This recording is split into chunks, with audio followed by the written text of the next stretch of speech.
All right, how's everybody doing? This is the Comicsamurai. I want to welcome you to my next video. And tonight we're going to be looking at my favorite comic book covers that feature interesting edges. This is where items come in from the outer edges and just make for an interesting, compelling image. Let's go ahead and jump right in. First up, we got this Moon Knight number 56.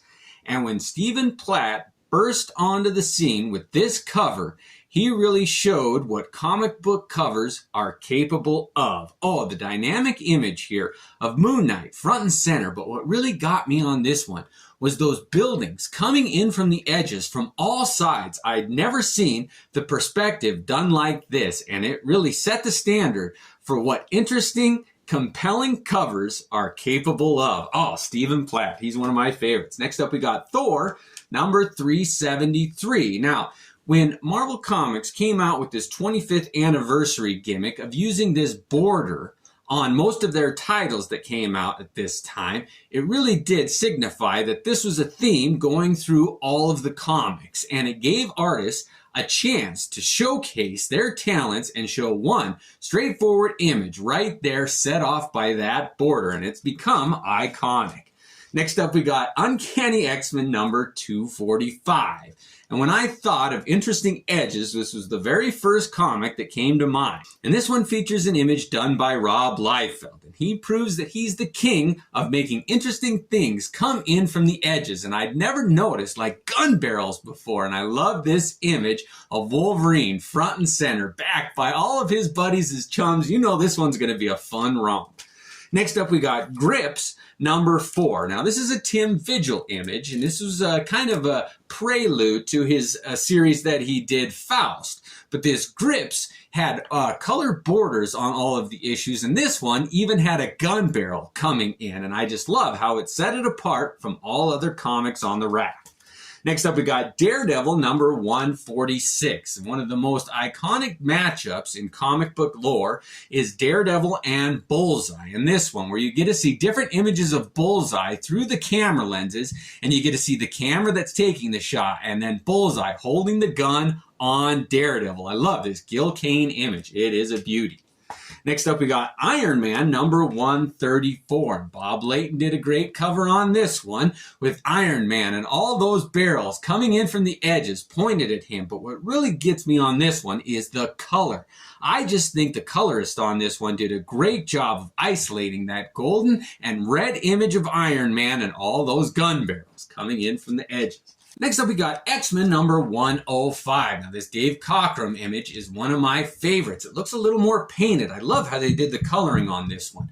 But this one, the edges are filled with the fallen bodies of the X-Men. And you get to see Firelord there front and center. What's going on? Let's check it out. But this one, it really does draw the eye in. Next up, we got Alpha Flight number 56. And this has got a beautiful Jim Lee cover here that features Sasquatch in the center of the picture.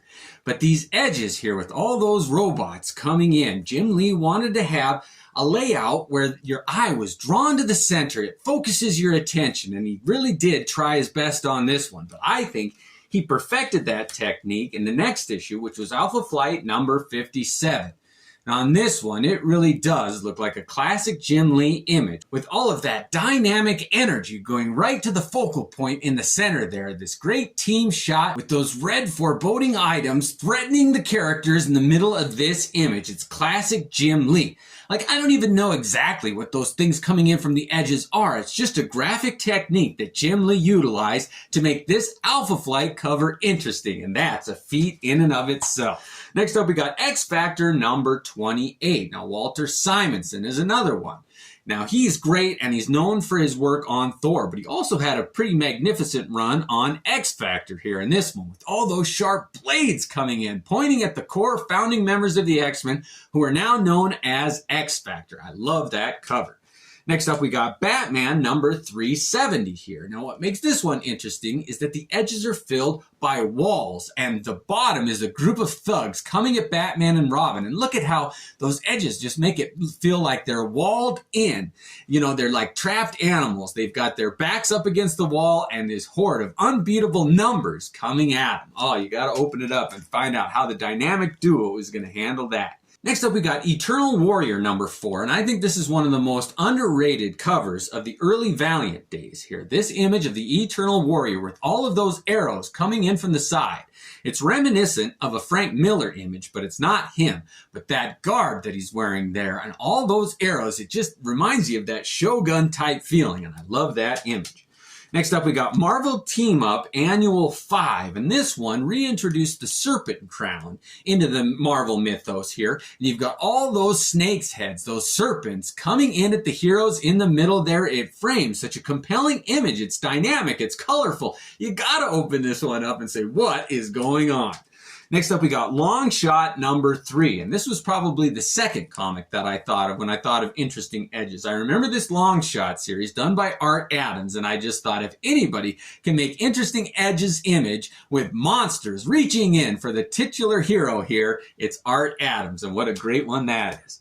Next up, we got Amazing Spider-Man number 284. Now, the edges of this comic book are made up by thugs. You got all these villains, these nameless, faceless gangster villains there, circling Hobgoblin and some other characters there, Jack-o'-lantern even, but no Spider-Man. And if you're not going to have the web slinger on the cover, you better have an interesting image, and this one did a great job. Next up, we got Thor number 304, and this one, Thor is going up against the Wrecking Crew, and they are surrounding our hero. He has a tough time going up against just one of them. Let it go alone. All of the Wrecking Crew there, and they have encircled him, and this is going to be a battle royale. You know it's going to be a good one.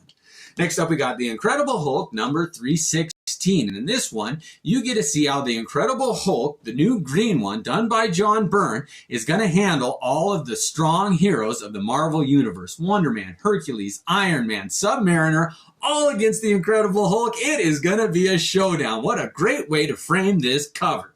Next up, we got the Uncanny X-Men number 100 here. And I love how they have both the old team and the new team on the edges of the comic book with the perspective going into the background so you can see all the characters and who they're going to match up against. And in the middle is Professor X out of his wheelchair there. This one really does celebrate all things possible and in a dynamic comic book cover. All right, I always save the best for last. Next up, we got Crisis on Infinite Earths number 7. And George Perez is the king, the undisputed ruler of having covers with the most characters on it here. And this one, I know that somebody's done a count of the total number of characters, but look at how they line the edge from side to side, top to bottom, all those heroes mourning the fallen Supergirl there. And that image of Superman holding her fallen body has just become an icon in comic book lore. Well, those are my favorites. I want to know which ones I forgot. Thanks for joining me and have a great night.